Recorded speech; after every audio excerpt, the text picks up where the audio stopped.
How much water should you drink and why? As you heard hundreds of times, water is the most critical nutrient for human existence, yet still so undervalued in our daily lives. This video will give you essential research-based facts about hydration and simple tips for optimizing it. I'm Linda Granfors. And I am Alessandro Carpentiero. Here at Beyond Sapiens, we're all about optimizing your life by leveraging the latest science, research, and technology. Get ready to go Beyond Sapiens.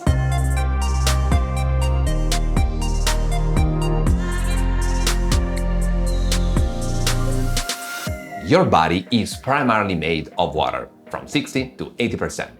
Based on these numbers, you would have to agree that water consumption should be one of your very top priorities. But is it? Several studies highlighted that 80% of adults don't drink enough water, so chances are you might be one of them. Hydration is key to maximizing your well-being and performance, as it plays a huge role in body temperature regulation, metabolism, and functioning of the cardiovascular and nervous systems. Even a mild state of dehydration can have significant implications on your welfare, from headaches and tiredness to decreased muscle strength and endurance, just to mention a few. To sum it up, staying constantly hydrated is a must. A simple way for you to understand how well or poorly hydrated you are is to check how many trips you take to the ladies' or gentlemen's room in a day. If you take that trip rarely, you might not be well hydrated. Not drinking enough, in fact, makes your body preserve water and is linked to several health risk factors. A good rule of thumb is to drink before you are thirsty, as that's already a sign of dehydration.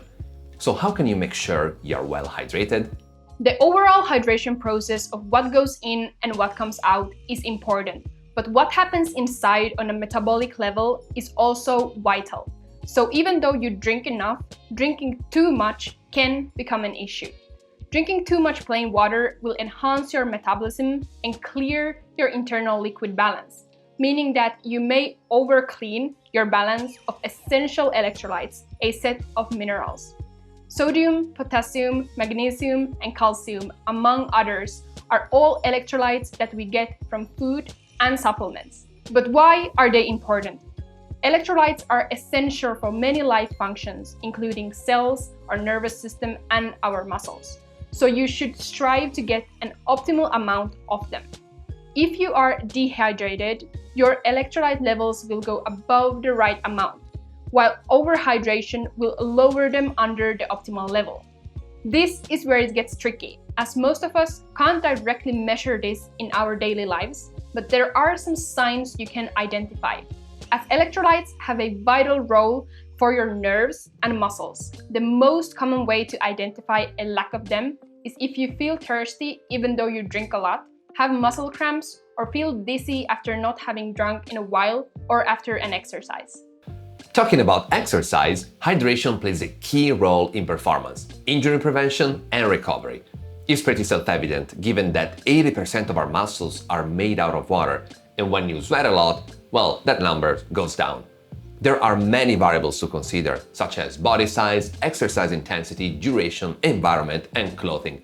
But just to give you some numbers, track and field athletes lose from half to 3 liters of water per hour. So hydrating yourself is crucial when you do endurance exercise. That you probably knew already, but how about anaerobic efforts such as strength training at a gym? According to Judason et al., dehydration reduces strength by 2%, power by 3%, and high-intensity endurance by 10%. How can you avoid all this? The NATA recommends the following. Drink about half liter of water 2 hours prior to exercise, a cup 15 minutes before exercise, and a cup every 15 minutes during exercise. Once you're finished, you should rehydrate and refuel with drinks that contain sodium to help with water retention, and of course the usual carbohydrates plus proteins to maximize recovery. Remember, these are just guidelines and are highly dependent on many factors, so you should use them as a starting point to find what works best for you. Hydration affects you not only physically, but also mentally. So let's talk about its impact on your brain functions, cognition, and mood. Yes, you heard me right. a simple act like drinking water will affect your mental performance. As you have learned, the balance of electrolytes is essential for your cells, muscles, and overall nervous system, which all take a part in transporting information from your senses to your brain and back. The speed and flow with which this information flows and moves highly depend on how well hydrated you are. So, due to this correlation, dehydration also highly influences your short-term memory, which plays a massive role in the working memory that you use daily to connect simple thoughts while performing several cognitive tasks, such as writing, talking, and brainstorming. But this is not all. Also, your mood and visual perception are negatively affected. But on the positive side, drinking water can almost immediately improve your visual perception, short-term memory, and overall mood. Now it's time for the million-dollar question. How much water should you drink? 2 to 3 liters, depending on your body composition. Use these numbers as a starting point. And remember, there's no one-size-fits-all approach. These are general guidelines, so the amount should vary depending on several factors, including your size, activity level, and nutrition. That's not all, as there is another very important question. How often should you drink? Chunking down 2 liters of water in a short window will not keep you well hydrated. The key is drinking consistently. Start the day with a big glass of water to rehydrate after the night, to which you can add some lemon juice to help detox the body and some electrolytes or Himalayan salt.